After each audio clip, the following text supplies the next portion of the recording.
Welcome to Christmas Con 2020. I am Jack. Hey guys, I'm Shawl. Jacks and I are from Hallmark Channel's Bubbly Sesh podcast, and we're so excited to be moderating today with all of this fabulous Christmas movie talent. Hey everybody, hey Drew, hey Torrey, Paul. Hey, what's up? How's it going? Hey guys. Hey. Hey guys, what's up? See what you guys look like in person rather than just your voices. I know, it's so great to be here with all of you guys and to be here with all of the fans while we are staying home and staying safe. And before we dive into all of the great questions, you can still get your one-on-one video chats, your recorded personal videos and your autographs, and tickets to Paul Green's concert tonight. If you go to that's4entertainment.com, it'll be scrolling on the bottom of your screen. Get your tickets to your experiences now. We are so excited to talk with you guys today. Thank you for being here. Thanks for having us. For sure. Yeah, thanks. Cameron, you just had a birthday. Oh, yes, I did. What? I did indeed. I turned 29, and I feel good. Like I feel, you know what I mean. Like for a 29-year-old, I feel pretty good. I missed your birthday, bud. That's embarrassing. Happy birthday. What's that? I mean, you follow me on Instagram. You should see the posts. That's true. I don't look at anybody's Why can't I Instagram. hear anybody else? You can't hear us? Oh, no. Oh We can only hear. I can only hear you two. What? I can hear the top three, but I can't hear Paul or Cameron. Test. Can you hear me right now? I just love when they were talking, you're like, I don't know what the conversation is. happening?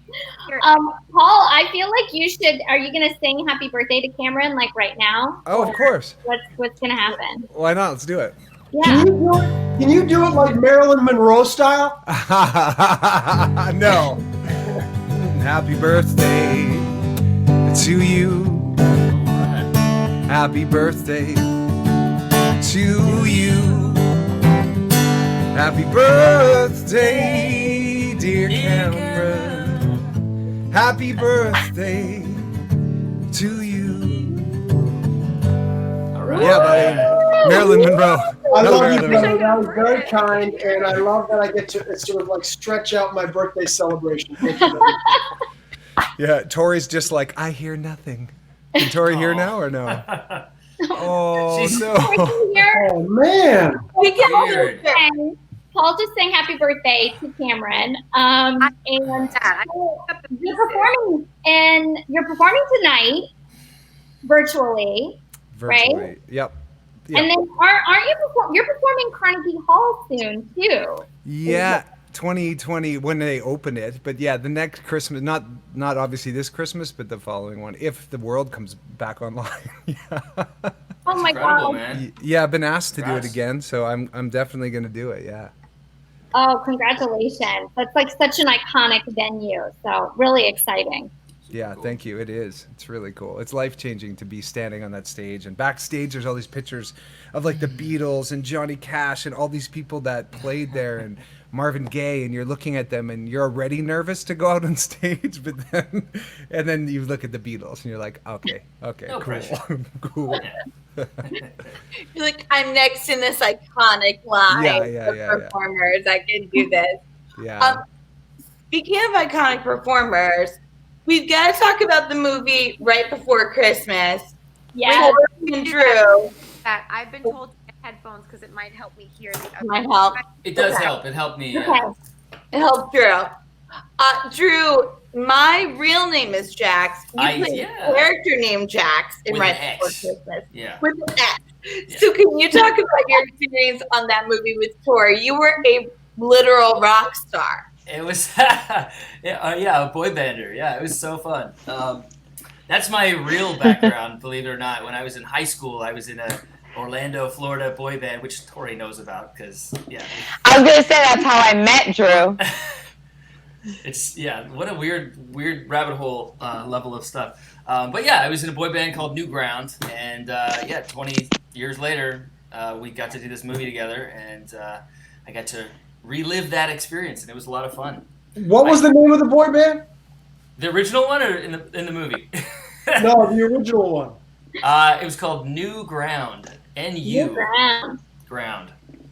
Was it from that? You know, looking back for our time, I think we were all right. It was awesome, dude. It was good. I thought you guys were great. Well, thank you, Torrey. I thought you guys were great because you had like an R&B flair that I feel like a lot of the pop groups in Orlando didn't have. We were trying to be a little more hard, you know. That was we had our leather pleather pants and our chains. And, you look great, man. She's gonna run. She's gonna run. There you go. That's us. It's awesome, man. Right on. Yeah. But yes, right before Christmas was a blast to shoot. I only shot for 2 days, believe it or not, because you know I was one of the 5 storylines. So they crammed all my stuff into 2 days, which was great because I was about to have our daughter the next month, so I was like eager to get back home to my wife. So it all kind of worked out perfectly. Time. You did a Hallmark movie and you shot it in 2 days? Yeah. Well, I was a side story. Coming up. That's amazing, man. That's amazing. It was a pretty good deal. Yeah. More of that, please. And Torrey, you're such a fabulous violin player and cello I was player. really impressed with that. So cool in that movie. Your musical talent. Oh, thanks.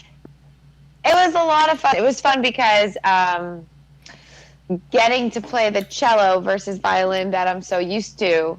It was weird because, you know, you hold a violin bow this way and a cello. It was just everything was kind of opposite.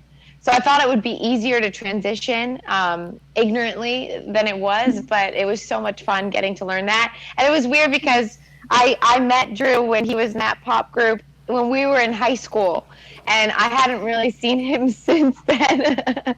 So weird. I mean, we hadn't seen each other since I was like 18 or something, so it was so fun to get to even though we didn't really work together except for a couple hours one day, it was just still such a fun, full circle thing. Yeah. Yeah. Oh, I love that. That's so great. We have a fan question here from Michelle. This is a good one. What's been the most fun moment of your career?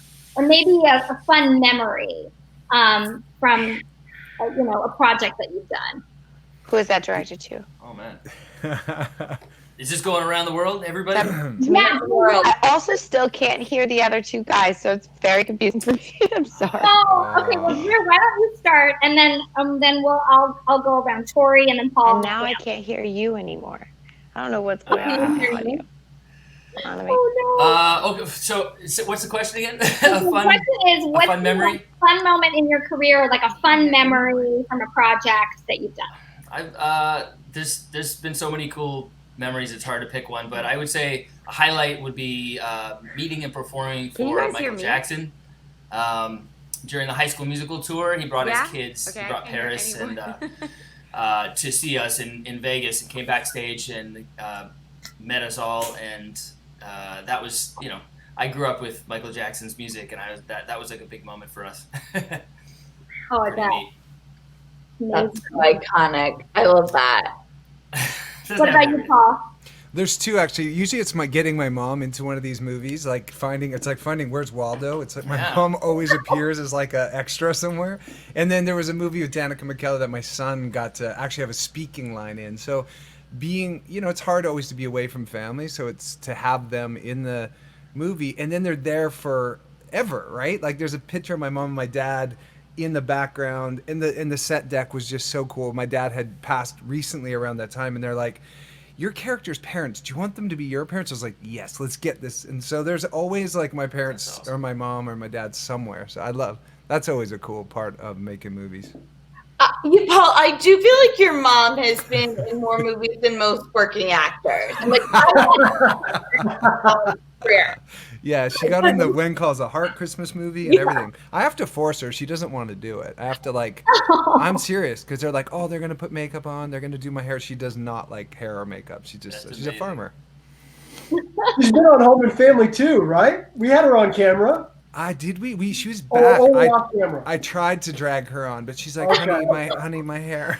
All right. What about you, Cam? Those are good ones, guys. I love hearing. That's a good question. I love hearing your responses. And I sort of tapping into Paul's a little bit. Having my family, my kids, both my daughter Layla and my son Lucas, have been on Home and Family and done like cooking segments or things or whatever. My wife has been on with me several times, and then even having my mom and dad on all the time has been very, very, very cool. And it's interesting how those moments, like, it changes the energy. I don't know if you guys can relate, if you've had, what Paul has, if you had too, Drew, family members come on, but like, it almost feels like the first time doing something. Like, I don't really super get nervous anymore. I never really kind of get butterflies or whatever, but when that happens, when you have family on, it makes it feel kind of like super special. I get nervous, and the butterflies and the anxiety, making sure that everybody's doing well. And then as far as like a professional accomplishment, I would have to say I got to co-host the Daytime Emmys twice, and that was a big deal. That was a big deal, I think, for me, as far as like an accomplishment on the hosting side of things. And then I think for acting, it's some of the cool moments have been the locations that I'm sure Drew and Paul can relate to. I've got to be in some pretty darn cool locations. In Fiji, I shot a movie in Fiji for Hallmark. I've been in Morocco. I've been in England. I've been in, just some pretty cool stuff. Hawaii, those are always like, pinch yourself moments. I'm offended, Cameron, that your highlight wasn't beating me in the male modeling world championship in Toronto when we were 18 years old. Well, honestly, Paul, I had to really. That's the first thing that came up, and then I had to reprioritize. I just didn't want to be that guy. Do people know that? Do you tell the story? How do we know? I need to know.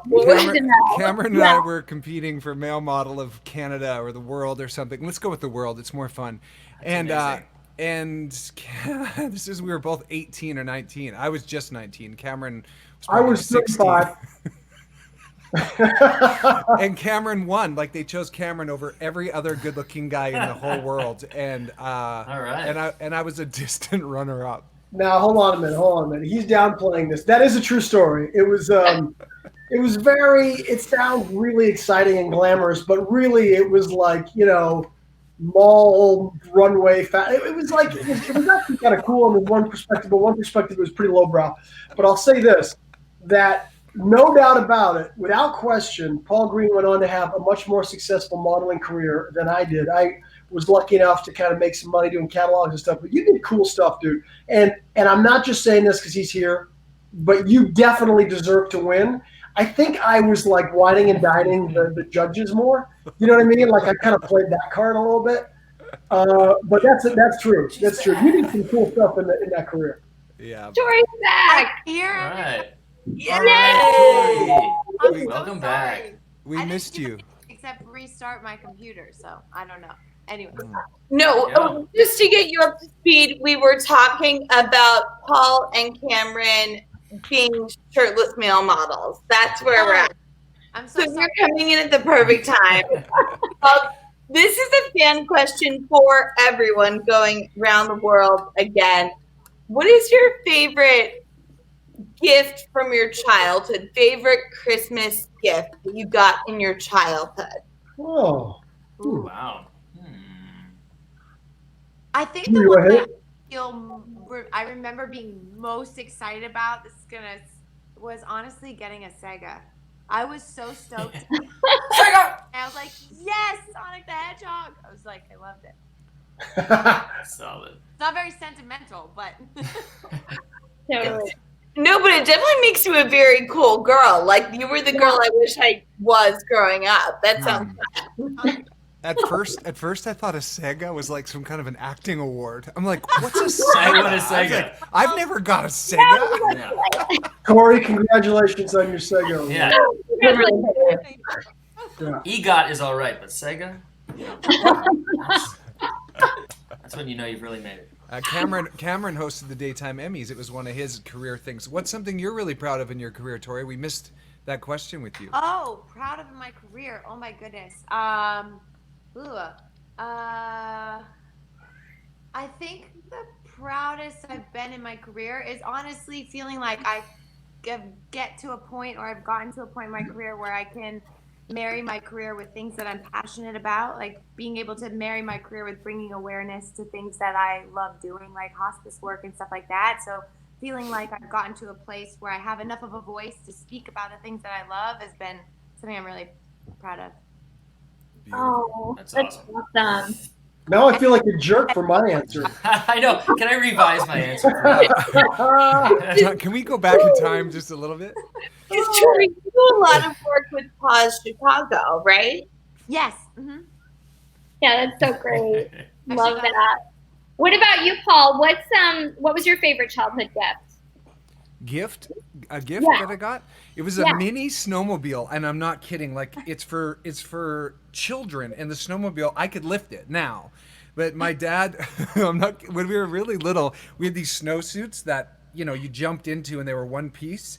And the snowmobile, and somehow my dad, because he was MacGyver, he could keep anything running, kept it running from 1972 until like a few Christmases ago. I mean, like 6 Christmases ago. And it was a Arctic Cat. My dad owned like a snowmobile shop and a Honda shop when we were kids. So we had like all the used toys. We never got the fancy new snowmobiles, but this little, I'm not kidding, the snowmobile was this wide and about like that long. And I remember getting it as a kid, and it was like Freedom 78, because I was probably 5 or 6 years old on it. That's my most memorable and exciting, and it lasted for 35 years. My dad kept it running.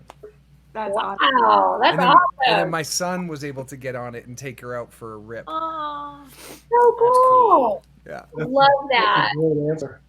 Yeah. What about you, Cam? You can tell the Canadians in the group. Mine was a pair of skis. I got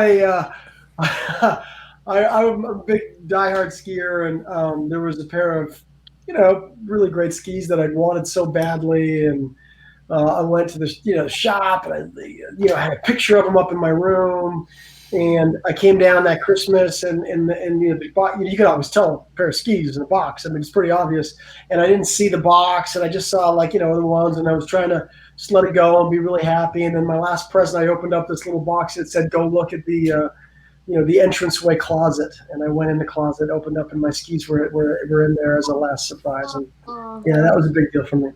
Oh, I feel like if you put a sign that says "Don't look in here," you're gonna go. Yeah. It's all the more enticing. Right? Yeah. Yeah, totally true. Yeah. What about you, Drew? Finish it out for us. When I was 13, I got a Fender electric guitar, and I'm not that much. I'm no Paul Greene now on guitar, but it got me really interested in music, and it was the best gift I ever got. I was so excited. I immediately started like a little angsty grunge band with my middle school friends called Pressure Point. This is pre-New Ground. That was the one that sticks with me. I gave it to Chris McNally a few years ago because he wanted to learn guitar, and because he's my little cousin. If any of you don't know, Chris is on my show. Yeah, I forgot to mention that. Chris, I actually got Chris in a. What? I shot a movie in Vancouver in 2007, and Chris is an extra in it, along with his brother and sister and mom. So that was one of the times that I got my family involved, which was that's awesome. I'm gonna tell him. So he has my favorite Christmas gift ever, and I tell him I want it back. Okay, I'm gonna tell him right now. He Also, wants it. Small world. Find your Pressure Point pictures online. I don't think we even got that far. This was like an actual garage band. Good times. If you do a deep dive, then you could. Yeah, I do have a notebook under my house somewhere with like all my angry songs. I think it was my first one was like "Death of the Sun" or something like that. Wow. Very, very angry stuff. I'm a happy guy now. Okay. We've got a great fan question from Kimberly. She wants to know, who would you like to do a movie with that you've not done one with already? Oh, good one. Are we talking anybody? Just anybody? Anybody in the world.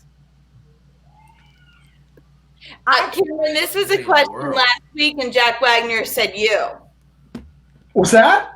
Me? This was a question on the Christmas Con panel last week, and Jack Wagner said he wanted to do a movie with you. You know what's really funny about that is that Jack doesn't remember that we've actually done a movie together. Oh, no. Well, Like, that's what the horrible. heck, man? That's We did a horrible. movie together already. So you were so memorable. Well, it's amazing. I guess so. I guess I don't like. I mean, that's how. That's Oh, that's hilarious. I actually also back in the day we played a golf tournament together. We were in the same group, and then many years later we played golf again. And he was like, "It's great to get a chance to play golf with you." And I was like, "Dude, we played golf before together." That's Jeez. Dang. Okay, go ahead. Who? What comes to mind, guys? It's easy for me, Jeff Bridges. I got to work with his brother Bo, and it was just every time Bo speaks, he actually like they when you close your eyes, they sound kind of similar. And from what I've heard of Jeff, and I just love, he's a musician, and I just love every movie Jeff Bridges has done. I would love to play his kid or his something in a movie. That'd be like a dream come true. Other than Cameron, of course. That's a hard. I don't know. Tori, do you know? I think it'd be really fun because I know I want to do a movie with my best friend because she and I moved out to LA around the same time. Her name is Ariel Campbell. She's done a bunch of Christmas movies. Yeah. Drew knows her as well from high school times too. But I love to do because we've never worked together. We kind of have been on this journey from Florida to LA together and stuff, and we've been on the same network at the same time, but we've never actually gotten to work together. So to do a movie with her would be so much fun. Oh, that'd be cool. That'd be cool to get sisters too. Yeah. That'd be neat. So fun. Yeah, love that. What about you, Cameron? I'm going to stay in the Hallmark family. So Nikki DeLoach and I have both heard from different people that were like, I'm the male version of Nikki, and Nikki's the female version of me, and we've co-hosted. She's filled in for Debbie on Home and Family a few times, and we've always, we've said it often. So hopefully one day that'll be fun. Oh my gosh, that would be awesome. Jacks and I feel like all the fans would be totally down for that. So y'all need to make it happen. Yeah. Yeah. No reason. Absolutely. Okay, so another question that came in from Barbara. What's been the craziest or most fun thing you've done to stay sane during this stay-at-home time? Did we miss Paul? Paul, was I not paying attention? I said you, Cameron, but thanks a lot, buddy. Oh, you said Jeff Bridges. That's right. Sorry, Paul. Sorry, I didn't mean to miss you. He got it. He got it. I'm starting to wonder if you and Jack actually did a movie together now. Yeah, that was embarrassing. Okay, Barbara. Hey, hi. But thank you. You know what? I acknowledge you, Cameron, because you were wanting me not to be left out. I didn't. And then I just made fun of you. So yeah. It was well deserved. So and I'm sorry I left you out, Paul. Sorry about that. You did. Paul's like, I answered it, Cam. I just messed everything up. I say we go to the next question. What was it again? Yeah, what's been the craziest or most fun thing you've done to stay sane during this stay-at-home time? Oh. Yeah. What do y'all think? Tori, what do you think? Well, it's not that crazy. The thing I did to stay sane the most was I drove back and forth from New York to California, and I drove from New York to Michigan about 3 times. Wow. So a lot of driving, Long drive. Wow. hiking, nature, just like trying to stay in nature as much as possible. Not crazy, but that's a lot of driving. That's pretty crazy. I think that's pretty extreme. Yeah, I agree. That's awesome. I love road trips, so I'm actually kind of envious. Yeah. Oh, I haven't really done much craziness. Just spending time with my wife and my daughter, and taking some little road trips, an hour or two outside of LA. We been to Joshua Tree a couple of times, and Palm Desert, and that sort of helped us keep our sanity, just changing our environment for a weekend here and there. But it's been pretty even keel, kind of boring and wonderful. How old is your daughter, Drew? She's 13 months. Oh, sweet. I have to say, Paul and I were talking about offline through looking at your Instagram. I was like, Drew is like thriving dad life in quarantine. I'm loving it. It's the best. The best gig ever. Aww. Agreed. So cool. Yeah. We're not going to leave Paul out this time, Paul. Yes. I wasn't left out. It was Jeff Bridges. Oh my. No, Shaw, I messed up. Well, thanks, Cameron. This is going off the rails on a crazy. I don't think I answered that question. Go, Cameron. Just to make it memorable, though. Okay. All right. Okay. First of all, I'm going to answer golf, which is not crazy or exciting at all. But here's the thing: there was a period of time. Golf is my kind of like one of my just sort of ways to unwind and kind of relax and kind of get outside, and it's something I really love. But during quarantine, the golf courses were shut down in California for about 3 months, and I may or may not have broken and hopped a fence into a local golf course with like a bag of balls and just one club, and just kind of like hit balls on the course and try to hide in the trees so that people outside the course couldn't see me. And I did that quite a few times in the 3 months. And I felt so badly though. I felt so badly that I made a big donation to this particular course because it was a public course, obviously. It wasn't a private course. And I gave them, like, when everything came back online, I kind of gave what I considered sort of to be about the value of what would like the price of the tee times would have been. So that was, I'm not super proud of that, even though I could be officially arrested now that I've said it on. But I took good care of the course, and like I said, I gave him a big donation at the end. So I don't know what's more impressive, you breaking in and thinking that way, or how deep your love for golf is that you would risk. I don't know what. So I told my buddy who's actually the golf pro at this place, and afterwards, and he said, "Dude, like you're one video away from like your face is you're on TV." That could really go against you. It is true. It wasn't very smart. You're right, Torrey. No, it's great. I love it. I think it's a great crazy in quarantine story, though. Yeah. I think it would have been forgiven. They would get it. They're like, oh, you're out here. You're social distancing from everybody but the squirrels. I hope so. Is it my turn? Paul. Okay. So I was in Lake Arrowhead for the entire quarantine, and we decided to foster 7 cats, mom and 6 babies. So we got the babies when the babies were like, because you can get them that little when you take mom. So that was just heart exploding, and we had them the whole time, and we helped find them homes. We kept 2, but also I just made so much sourdough bread that over the quarantine I got fluffy because I was just eating so much of my own bread. I was like putting jalapeno and cheddar, and I learned how to make my own starter, which has now probably died because no one's feeding it. And then I did 85 Facebook Live concerts from February till today. I've continued doing them up here, just on my fan page and taking requests, and one of them's 3 hours long, and the average is about an hour and a half. And I just that kept me sane, and it made me write more songs and fall in love with my fans in a new way, and just a real cool connection with my music and with the fans over the. Amazing, man, amazing. I saw a lot of that. Oh, thanks, man. Yeah, I was creeping in a lot of those concerts, and sometimes the sun would be setting, and I'd be like, I'm going to get this shot and post it on Instagram looking at this. I mean, it was really fun to feel like, and this is why this virtual thing is so fun too, right? Because we feel like we're all in this together.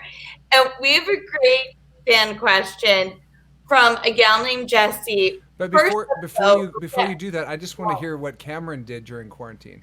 Sorry, what did you do? I can't remember.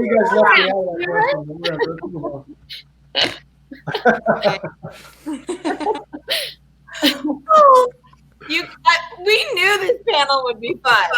Yeah, before we ask this question, it's from a gal named Jessie. And Torrey, she said she loves you, and can you say hi to her? Jessie.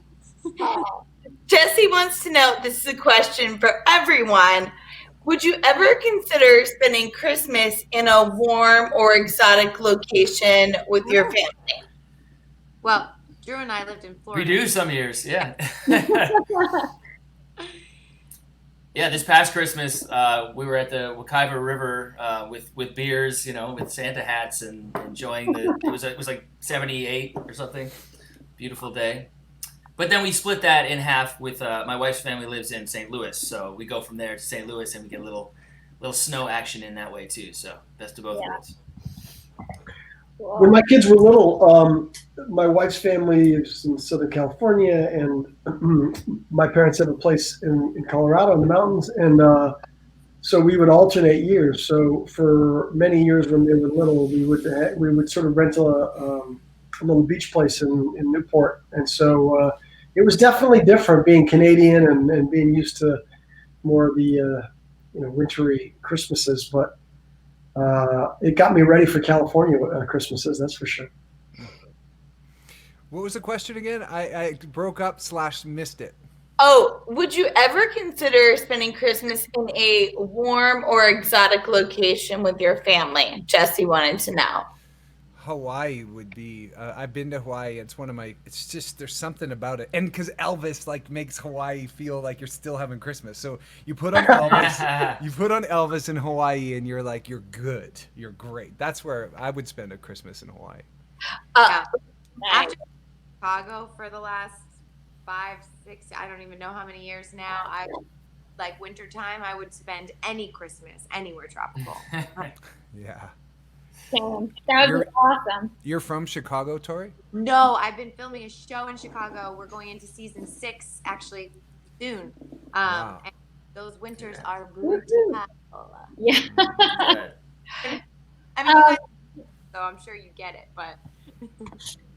Okay, so Giselle has this Christmas question here. If you only had one Christmas song available to hear over the Christmas season, which one would you choose? Oh boy. We got one song. All these one questions are hard. One actor you've always wanted to work with. I know. One song. Narrow it down. Yeah, exactly. I'll just get the super typical one out of the way because, you get sick of it at the end of it, but every year there's nothing that gets me more excited than Mariah Carey on Christmas. So I'd have to say I don't know why. I never get sick of it. And I always joke, like, how horrible would it be to be Mariah Carey's ex-boyfriend during Christmas? Like, all years. You know what I mean? But that's what. The classic. Yeah. Not to live in boy band world forever, but I've always been a big fan of that NSYNC "Oh Holy Night" song that they did way back, the acapella song. Wow. That song still holds up for me. I love that song. So that's a good one. It's funny if you're talking about boy band world. Hanson Snowden also holds up. Yes. Yeah. My wife's favorite band ever. Yes. So good. We're both in the Girl Back Hanson music video. We randomly became friends with them somehow over the years. Fun. She plays Fainting Girl. That's literally how she's credited in the after thing. I also really like the song from Right Before Super Christmas. random. The song that you sing Thank during you. Right Before Christmas is pretty good, actually. They gave me some good songs to sing. That was fun. Yeah. What about you guys? What about you, Cam? Probably Feliz Navidad. Something special and fun and kind of upbeat about that. I didn't grow it wasn't really even a childhood one that was a big one for me. I don't even Jose Feliciano, I think. I don't know. Every time it comes on, I can't help but sing along and get a little kooky. Yeah. I would take Bing Crosby White Christmas, but I'd take it into my garage band and then put Joni Mitchell River and then Hallelujah Leonard Cohen, and I'd make them one song. I'd make them morph into one so I could still say it's one song. You should do a mashup and release it over Christmas. That would be amazing. Got it. Done. I'll do it. I'll do those. I love playing those songs too. Yeah. So for sure. That's a good idea. Yeah. Are you promising us right now, Paul, that you will do it? Because I Promise. just became a member of your special fan group, and I want that. You will hear it. I promise. Okay. You heard it here, you guys. Yay. Great question. Um, I cheated. It's 3. It was a medley or a mashup. Yeah, it worked. We have a good question from Jackie in NYC. Have you Torrey, did you do your Christmas song yet? I did. Oh, You did. I was over. Yeah, I think so. But you know, Actually, I made a Christmas playlist like 2 days ago on Spotify, and I just shared it in the chat section if anybody wants to check it out. Oh, no way. Oh, Oh, we can share stuff in here? yeah. I think you can. Did it show up? Yeah. It's got a few of my songs peppered in there, and then some other ones that I like. I It's like like it. 25 songs. Thank you. Yeah, enjoy. How early do you make your Christmas playlist? I made it with this con in mind, knowing that this was coming up. I was like, oh, I'll share it at some point. Yeah, maybe. That's Okay. Aw, That's awesome. That's so fun. Enjoy. Jackie from NYC wants to know if any of you have ever stolen a prop or wardrobe item from set. Stolen, borrowed. Socks. What movie haven't we? Yeah. I always make very fast friends with wardrobe departments. Yeah. I'm like, Yes, it's Jackie, oftentimes, Jackie, what happens I have to at like the look end down of the and scene, oftentimes is that the wardrobe department will kind of ask you if there's anything that you like, and so oftentimes we'll get to have a couple things, if not a lot of things. But as far as like stealing something like a little prop, I can't think of anything. You guys? On my show on Med, because we're always in a hospital setting, I've swiped a couple like sticky note pads and highlighters on my way out, or like pens that are lying around. Sure. That's okay. Yeah. Like buying. I like how practical you are, Tori. Yeah. You're not like even doing anything like a cool medical prop. I really could use those sticky notes. Yeah. Oh, Well, there's a whole innovation kit. You know what I mean? So that'd be a little weird. Oh. Well, food. Yeah, Food crafty. like At that. the end of craft service, sometimes at the end of a show, I look at craft and I'm like, I could use 14 packages of seaweed. Like, Yep. no, there's definitely been times when I've compensated myself for like a potential road trip from craft services. You got your backpack and Totally. Yeah. Every time my mom comes on set, I'll like go to hug her goodbye, and I'm like, "What's in your pockets?" She's like, A little squirrel, like, "Food oh, all that's over her." I'm like, why do you crunch when I hug you? That's funny. That's funny. So this is a question from Blakely Page. She asked, what is your favorite part about filming Hallmark movies versus other network movies? I like that question. Yeah, I like it too. I bet a lot of our answers are going to be fairly similar. I wonder if they are. I don't know if you want to kick it off. I like that they're very often in Canada, which is very fun. So I get to. I don't know if you guys know, I'm Canadian as well. Just happen to live in LA. Yep. Chris McNally's cousin. Yep, makes sense. I'm from Toronto though, born in Ottawa. But yeah, I mean the last 2 Christmas movies have been in Vancouver and in Ottawa, which has been great. So it's sort of like a fun, free trip home to my childhood in a weird way. Yeah, and and the Christmas movies are nostalgic. I love that about making Hallmark. A lot of them are in Canada, but the number one is the fans, because the Hallmark fans, whether it's series fans, I'm on a show called When Calls a Heart, and our fans are called Hardies. What's up, all you Hardies? They're the best fans ever. So making a movie or a show on another network, the fan engagement is 15% of what Hallmark fans are. So I'm not exaggerating. Like the fan engagement on Hallmark is phenomenal, and we just love the fans. That's it for me. Yeah. That's a good answer. I think for me, for sure, fans are a big piece of it, no doubt about it. And I think part of the reasons why the fans are so loyal and so devoted is because of the essence of what all the movies have, sort of the heart that they have, the essence, the goodness, the positivity. For me, being, at a point in my life, I just celebrated my 51st birthday, which we talked about, and I've done a lot of different stuff. Been lucky enough, and I just, to be in a place where like home and family sort of embodies it as well, but also the essence of all the different, whether it's Christmas movie, whether it's a summer movie, whether whatever, being able to show up, knowing my kids are going to be able to watch this, to enjoy it, knowing that this movie, the intention of making this film is to make people feel good, is to spread positivity and spread goodness out there. And that, to me, being in a place in my life right now is just like the most important thing. And I truly love and cherish that. I really, really do. I'm very grateful for that. Yeah, I kind of similarly a little bit. I feel the same way. Like whenever I do, especially like a Hallmark Christmas movie specifically, it's like, you know, especially being on the show that I'm on now, sometimes the content is pretty heavy and dark, and it's like 10 months of like, and it's almost like when you do a Hallmark Christmas movie, it's almost like a little bit of a breath of fresh air. It's got like a jovial tone. I feel like I always end up working with somebody I've known, you know, and haven't seen in a long time. So it kind of feels like a refreshing bit of, you know, a little bit of like a little vacation from other stuff. And like you said, something that you know everybody can watch. My grandma can watch it. I can't tell you how many times my grandma's been like, can you stop playing a psycho? I can't tell my church to watch you. Oh my God. I was like, I can tell everybody. So it is. Well, Torrey, I don't know how many times I've watched and rewatched the scene of you and Chad Michael Murray in the Spanish stew kissing. I mean, it is a constant.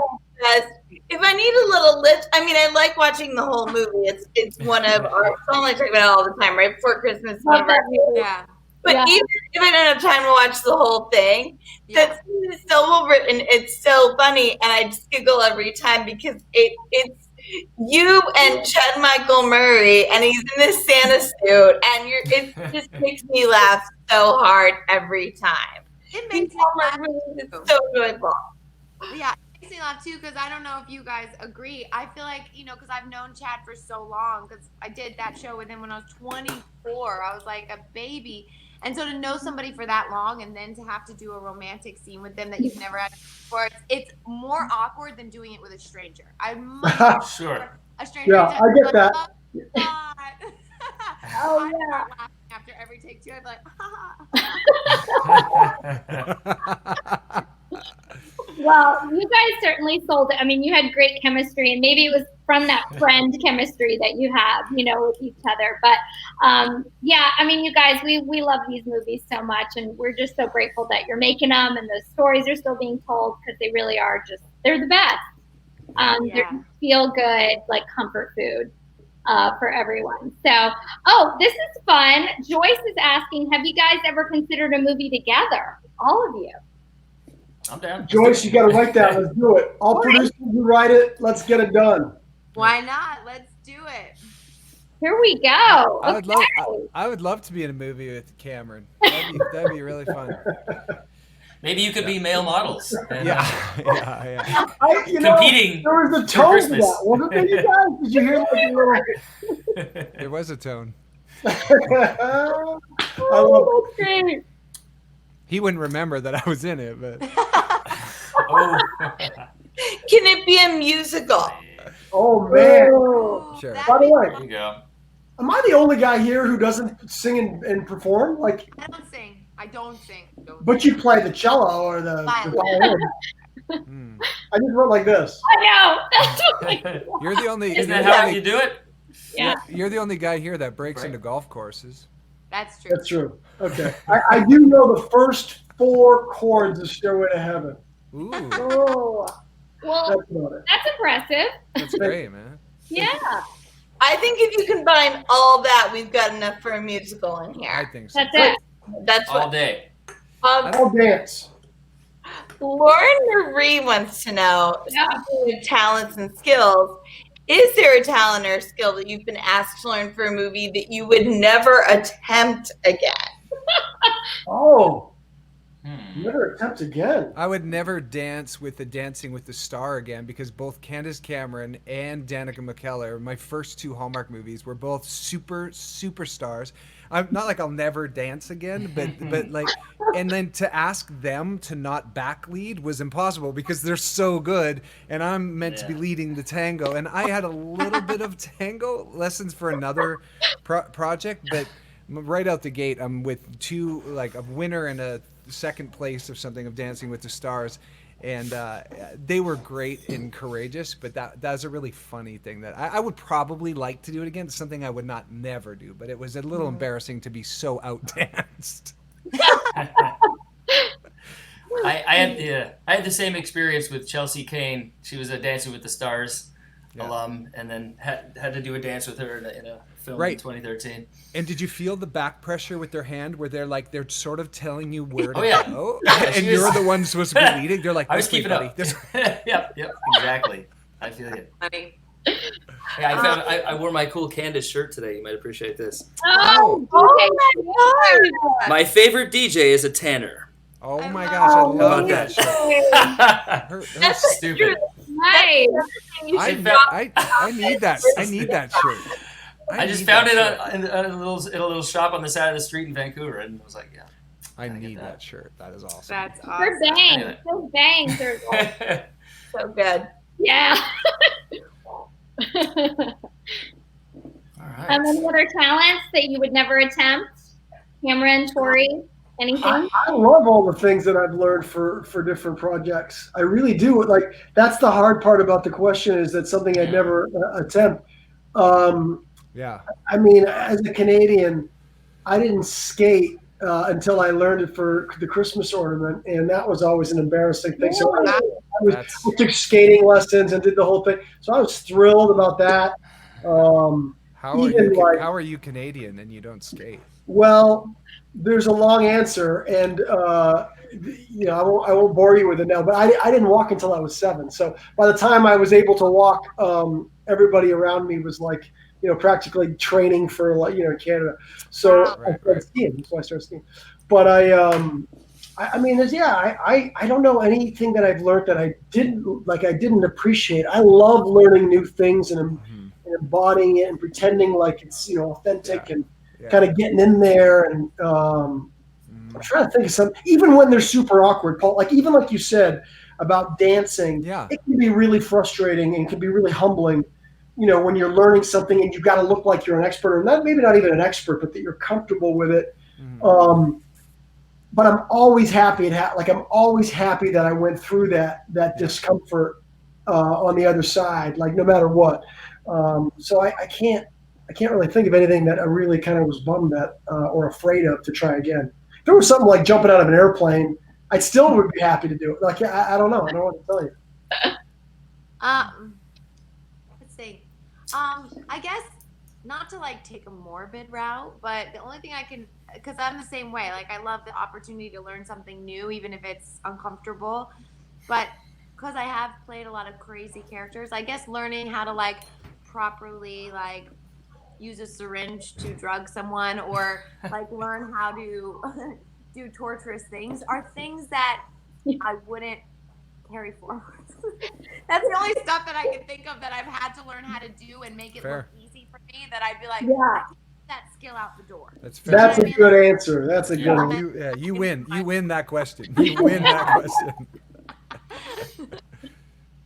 This is a question for all of you from Jill. What was your first job? What was your first acting job? Oh. Is it acting job? It just says what was your first job, but so I guess it could be what, but I mean, your acting job could be fun too. So take it where you want to go. Oh, I remember mine. Can I say mine? Ladies first. Yeah. I was obviously in high school in Florida, and I got one line on this WB show before it was the CW, the WB. It was called Safe Harbor. It was only on for one season. And I had to walk in the high school, and the lead character was supposed to be kind of nerdy, and he drops his glasses, and I stepped on them, and then they panned up my leg, and I went, "Oh, sorry, buddy," and I walked away, and that was my first job. That's so awesome. And so mean girl. I love it. Just walk away. Don't even help him with his glasses. Just walk away. Love it. Mine was Joey Prince, or no, Freddie Prince Jr. had a sitcom.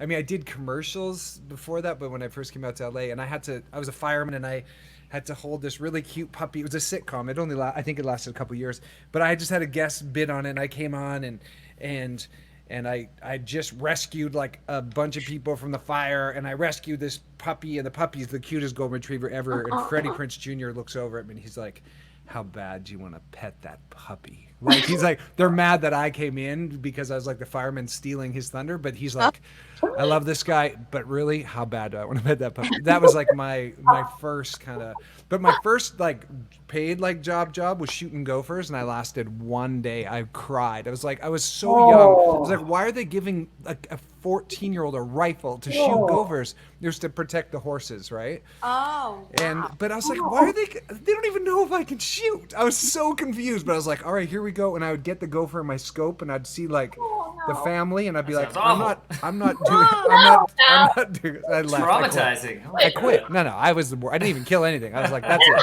Keep your quarter. They were going to pay me a quarter. Oh my Wow, God. the way you said, I thought the family, you knew you weren't killing them. Like, you made them a family in your head. We're like, there's no way. I mean, there's a chance they weren't family, but it felt that way. No, but I love it. But they were going to give me a quarter per gopher, and I'm like, for this level of pain? No way. He's still talking about it in therapy, by the way. Hey. I need to watch a Christmas movie now. I know. Right. No. My first acting job was on a Lifetime movie, actually. Oh wow. And the Enemy. And it was called Any Mother's Son, and it was with Bonnie Bedelia, who had just won an Oscar for they shoot horses, don't they? I think something like that. And I was like super duper green and very, very out of my element anyway, never mind sharing a scene with a newly awarded Oscar recipient. And I was very intimidated. She was super sweet and kind. And it was, and not only that, I played the gay lover of her son who had passed away, who died. So it was like it was just an unbelievable opportunity if you think about it. Yeah, it was sweet. Oh my gosh. Wow. A lot of pressure for I know. I always laugh. I always laugh when people are like, "Oh, you're doing Lifetime movies." I'm like, it couldn't be more opposite. I'm doing Hallmark movies. Like, I've done. That's a good storyline to example that, right? Yeah, no, exactly. And mine, I did a Lifetime a while back as well, and it's they're very dark, like Craigslist Killer, or like they ain't Hallmark. It's the opposite, yeah. Yeah. I guess I didn't answer that yet. My first job was in '93. I was cast as one of the kids in the ensemble of Showboat, the revival. I went for a year in Toronto before it went to Broadway. So I did it for a year in Toronto, 4 times a week. Me and another kid split the time commitment. And then right before I went to Broadway, I got too tall. They measured you. How many inches are you this week?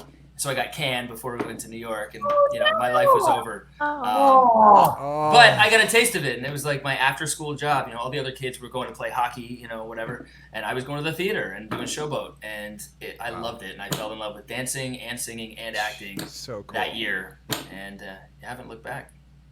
So amazing. How old were you, Drew? 11. No kidding. Yeah. Lacey Chabert's story is like that. She was like in Les Mis at like 13 or something on Broadway. There's so many talented people that Cameron gets to interview, and you at Jacks and Shawl always get to interview, and we get to meet occasionally. I always think about those babies aging out of those parts. It's like they're perfectly ready for Broadway, and it's like your pants don't fit anymore. Like you're too. That's what. There was a scene where the boat comes in, and I'm sitting on this other guy's shoulders waving. And then one day I was taller than the guy that I was supposed to sit on his shoulders. And they're like, he can't carry you anymore. You're canned. So, yeah. Every grow. every other boy is like, I just want to grow. You're like, let me just stay. I'm wearing flats to work, you know. Yeah. Like, how can I make myself shorter? Yeah.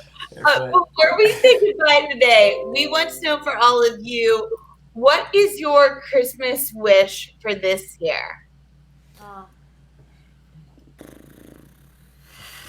That's heavy because 2020 has been a hell of a ride, and I know that I haven't even experienced the hell that a lot of people are experiencing right now. And so I guess my Christmas wish for this to kind of all pass, for people to be able to get their lives and their jobs back and their health back, and just everybody to find that peace and joy again in whatever way that comes to them.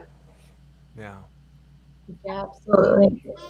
It's a great answer. And I think if there's like something that one is going to receive, like, you know, if it's a Christmas gift or a wish, I would love to just figure out other ways to sort of facilitate what Torrey was saying and to be a benefit to others and to help people kind of find their way. And that would be a great wish, just to continue to try to help others in that way to facilitate exactly what Torrey was saying.